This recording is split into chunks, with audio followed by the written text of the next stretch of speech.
And Mohamed Kudus' deal to Brighton is off. And we hear reports that West Ham United are coming in for him. But the one element of this story which keeps cropping up whenever I speak to a journalist, whenever I speak to people, is what about Arsenal's involvement? Now, for weeks, they've been seen as the outsider. When Chelsea were involved, Brighton then agreed a deal in principle. West Ham are now targeting him. But it doesn't seem to be, and this is only a personal opinion, a great desire for Mohamed Kudus to join those clubs. Now, Brighton reportedly put a 48-hour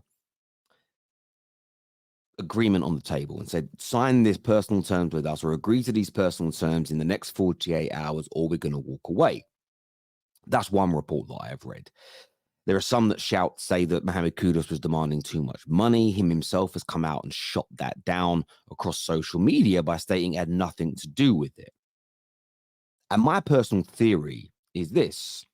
I believe he's waiting for a move to either Chelsea or Arsenal. Now, Chelsea clearly targeted Michael Olise ahead of him. They're now looking at Doku ahead of him. There's a number of players Chelsea are talking to instead of Mohamed Kudus. Where with Arsenal, I believe it's all about the sale of Balogun. If they sell Balogun, they go in for Mohamed Kudus. That's a personal opinion of mine and a personal thought. Everybody knows how much I rate this guy. Ability, technique, an eye for a pass, he can dribble. He has goals. He has assists in him. Nobody still quite knows his best position. He may have a preferred position as of now, but he's still young enough and raw enough to be molded into either a top-class attacking midfielder, second striker, potentially even somebody that plays just off the wing. He has the ability to play so many positions, would be such an asset to Arsenal. I think they've got enough in midfield now, Arsenal. I think they have enough in defense. Yes, Timber's out injured, so they may look to have a stopgap recruitment in that area because of that injury. But adding one more piece to the puzzle up front would be important. If Balogun was willing to stay and fight for his place at Arsenal, I don't think they would be forced into doing this. He's a different player to Mohamed Kudus, no doubt. Completely different profile, but would bring them goals, would bring them opportunities, but he wants to leave. He wants to be a starter at another club. He doesn't want to play second fiddle, and everyone's going to have a difference of opinion on that, but fair play to him. Arsenal are looking for the right amount of money, £50 million, and you can have him. If not, he stays here. There is talk of Chelsea and other clubs looking at him as well, but the fee would be a lot higher. We spoke about that last night. With Mohamed Kudus, I do feel there's a reluctancy from him to go and sign for a West Ham, to go and sign for a Brighton, when he knows there is the chance a club like Arsenal will come in for him.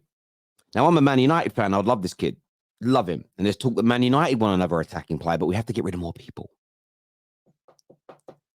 And again, I want to see Arsenal stall on this. I want to see Chelsea stall on this. I want to see Man United in the next 10 days suddenly get rid of 3 or 4 players and go, boom, there's Amrabat. Boom, there's Gravenberch. Bang, there's Kudus. Because I think it changes the complexity of our squad. I will be gutted if this man ends up at one of my rivals. But I do think Arsenal will come in for him later on this week. I cannot see a reason why they would not do it, because he is such a quality player. But let me know in the comment sections what you think. By the way, smash like buttons. Please subscribe. Turn on the bell notifications as well. Now, another story that's doing around regarding Arsenal comes from Graham Bailey. He says here that Barcelona remain in talks with Man City over a potential loan deal for João Cancelo. And Fabrizio Romano himself has spoken about this as well and stated a number of things about this deal. And I was just reading one 10 minutes ago that says, I want to read it out here, that says João Cancelo to Barca is a matter of time. This is about 16, 17 hours ago he put this out there. Negotiations are advanced with City. No agreement yet on salary. Coverage, loan fee getting closer. Now, it says here that João doesn't want any other club and he's just looking at Barca. That's come from Fabrizio. But what Graham Bailey has said here is, although Arsenal have also now opened negotiations with the player, already agreed to lead talks with his representation. So he's now saying that Arsenal now have also opened negotiations for the player and have already held talks with his agent. So what's very interesting about this is that Arsenal look like they're trying to get involved. And I think this is not a knee-jerk reaction from the Gunners, but very much we've lost Timber for what could be the majority of this season. Do we trust bringing in Holden? Do we want to keep Tierney? Tierney's a big important factor in this, because I think if Timber doesn't get injured, Tierney goes. I truly believe that. So it's such an interesting one now. Will they go in for Pavard? Will they go in for Cancelo? They've obviously had those conversations. Maybe Arsenal have already been told no by him. I know Fabrizio has said what he has said. However, Fabrizio saying it's almost done shouldn't be the reason you think it's done, per se. Not because Fabrizio isn't well placed, not because he isn't very accurate a lot of the time with a lot of deals, but because this transfer window alone has demonstrated to you that anything can happen at any moment. So I want your opinion based on what you think will happen. Because I believe Cancelo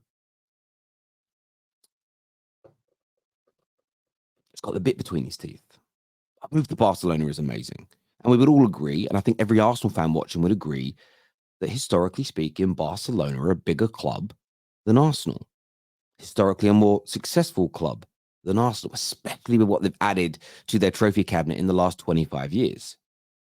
However, the Premier League is the bigger league by a country mile. The eyes are on this league like nobody else. Plus, Arsenal are a team who many are now starting to tip to win the league this year. It means something. And the significance is Cancelo's nose has been put out of joint because of the way his City career ended. City achieved their greatest moment in their club's history, one of the greatest moments in English and European football history, by completing an historic treble, the historic treble. There's only one treble, in my opinion, and only Man United and Man City have done it. But he wasn't part of that. And for many years, he was considered the best fullback in the world by every City fan out there. He was lauded and praised.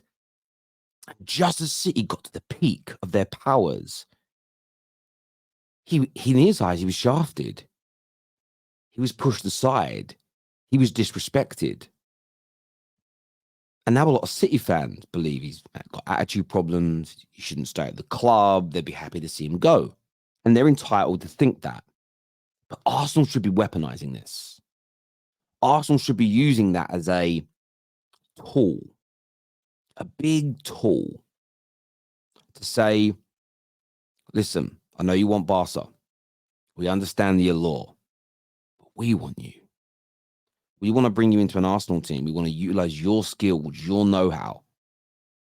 And we believe you can elevate us in the same way Zinchenko, the same way Jesus did last year, to narrowly missing out on beating City to that title. But with Rice having joined, adding you to this team as well, we believe we can go that one step further. Think about the arc, the story. Think about it for a moment. You leave City with the fans turning on you, the manager turning his back on you. They're all celebrating winning that treble while you were left outside. You were on the street. You weren't invited to the party. You join Arsenal, we take their crown. Think about that as a redemption story. Think about the level of legendary status that could give you at Arsenal, a significantly bigger club with a much higher media profile, social media profile, many, many more fans. We take City's crown, and you could be the final piece of that jigsaw. They said you were no longer any good. If I'm Edu, if I'm Mikel Arteta, that is the story that I am selling to Cancelo. Of course, you offer him good wages. Of course, you offer him a good status in your squad. That's all important. But paint that picture. Because I don't believe that Barcelona can offer that to him. Not in any way, shape, or form. They've got their history. They've got the Camp Nou. They'll be in the Champions League. They could even win the league this year. You know, some people don't think they will because of Xavi. But the story at Arsenal, the legacy opportunity at Arsenal, even if he wins the league at Barca, he's another player. He'll just be a long line of players that have helped him win the title they've won many times before. But Arsenal first title in 20 years, taking it from City, the team who turned their back on him. It's like a goddamn superhero movie. It really is. So let me know your thoughts and feelings below on these two deals, Arsenal fans. Rival fans, I want your opinions as well. Should you be in for both? Can you get either? Let me know now. I want to know your opinions because they matter to the football terrace more than anything else. Because remember, you are the terrace, as cheesy as that sounds. Until next time, my people, take care. Goodbye. God bless. And I'll see you all again very, very soon. Peace.